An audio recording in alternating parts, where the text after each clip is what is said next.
नमस्कार, एफटीवी हिंदी में आप सभी को सुस्वागतम। जी हाँ, आज से ठीक 10 माह बाद लोकसभा के चुनाव प्रस्तावित है। इसको लेकर दो बड़े घटक एनडीए और इंडिया ने अपनी अपनी तैयारी शुरू कर दी है।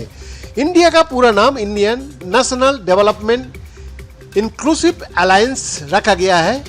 इसके पहले बैठक बेंगलुरु में हुए और दूसरी बैठक मुंबई में प्रस्तावित है।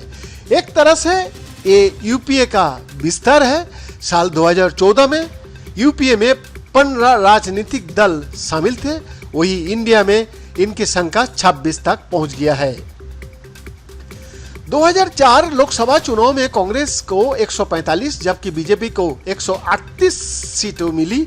चुनाव परिणाम आने के बाद एनडीए को सत्ता में आने से रोकने के लिए कांग्रेस ने अन्य विपक्षी दलों के साथ मिलकर यूपीए का गठन किया। इसमें कांग्रेस की तत्कालीन अध्यक्ष सोनिया गांधी और सीपीएम का दिवंगत महासचिव हरकिशन सिंह सुरजीत की अहम भूमिका रही। उस दौरान यूपीए गठन के समय कांग्रेस को अन्य पार्टियों ने समर्थन दिया था। कॉमन मिनिमम प्रोग्राम के तहत ये गठबंधन बना, जिस पर 17 मई 2004 को हस्ताक्षर हुए। इसके अलावा 4 लेफ्ट पार्टियां सीपीएम, सीपीआई, आरएसपी और फॉरवर्ड ब्लॉक ने बाहर से समर्थन दिया। इन लेफ्ट पार्टियों द्वारा समर्थन वापस लेने के बावजूद यूपीए ने 2009 को चुनाव में जीत हासिल की और सत्ता में वापसी की। 2014 के लोकसभा चुनाव में यूपीए को फिर से सक्रिय किया गया, मगर अब तक यूपीए में शामिल रही ज्यादातर पार्टियों से कांग्रेस का संबंध खराब हो चुके थे। यूपीए में मुख्य रूप से कांग्रेस, राष्ट्रीय जनता दल, नेशनलिस्ट कांग्रेस पार्टी, दाबिर मुन्नेत करगम, लोक जनशक्ति पार्टी, तेलंगाना राष्ट्र समिति, पट्टली मक्कल कड़वी, झारखंड मुक्ति मोर्चा, मनुमलाची दाबिर Munnetra Kazhagam, Indian Union Muslim League, AIMIM, People's Democratic Party, Republican Party of India, RPI और केरल कांग्रेस जे शामिल थी। बाद में DMK, Rolaspa, JDS, RSP, Peace Party, KP, JP, BCK और आईजेके आदि दल शामिल हुए। साल 2014 के लोकसभा चुनाव में यूपीए को पूरी तरह से हार का सामना करना पड़ा था। जहां कांग्रेस 2006 से 44 सीटों पर सिमट गई तो यूपीए गठबंधन को कुल 59 सीट ही मिली। साल 2019 का लोकसभा चुनाव में प्रधानमंत्री नरेंद्र मोदी को हराने के लिए कांग्रेस समेत सभी विपक्षी दलों ने कमर कसी। महागठबंधन ने प्रधानमंत्री के चेहरा का बिना चुनाव से उतरने की रणनीति बनाई। कांग्रेस ने नया नारा अब होगा न्याय जारी करते हुए कहा कि देश में अन्याय का माहौल है। कांग्रेस के वरिष्ठ नेता आनंद शर्मा ने कहा कि कांग्रेस का प्रचार अभियान न्याय के आसपास केंद्रित होगा। यह सब न केवल पार्टी की प्रस्तावित न्यूनतम आय गारंटी योजना की रेखांकित करता है, बल्कि समाज के सभी वर्गों को न्याय प्रदान करने की बात भी करता है।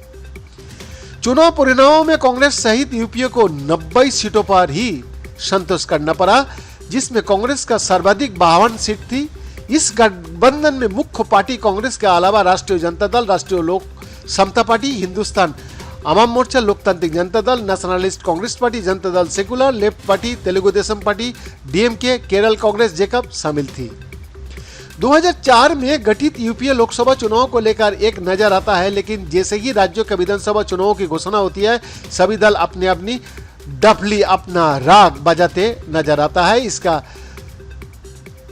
विश्व परिणाम ये रहा कि 2014 के बाद 2019 में भी यूपीए को जनता ने समर्थन नहीं दिया।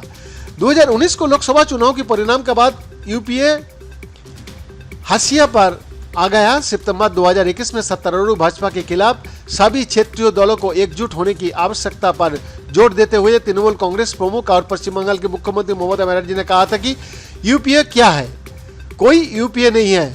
इससे संकेत मिला कि अब यूपीए का कोई अस्तित्व नहीं है और अब एक नए गठबंधन का समय आ गया है। नए गठबंधन प्रक्रिया में 26 राजनीतिक दलों का समावेश है। इनमें से 16 का पास 142 लोकसभा सांसद है तो दूसरी और अन्य 10 दलों का पास एक भी सांसद नहीं है।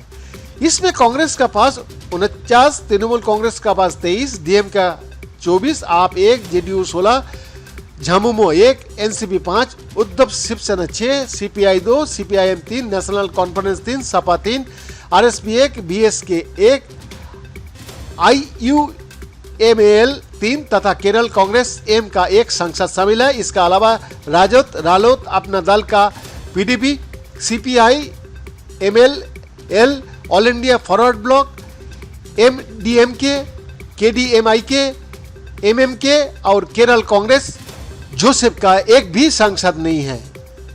ये है नया जो गठबंधन हुआ इंडिया का आंकड़े। वैद्यनाथ दास का report, FTV Hindi, Delhi, India.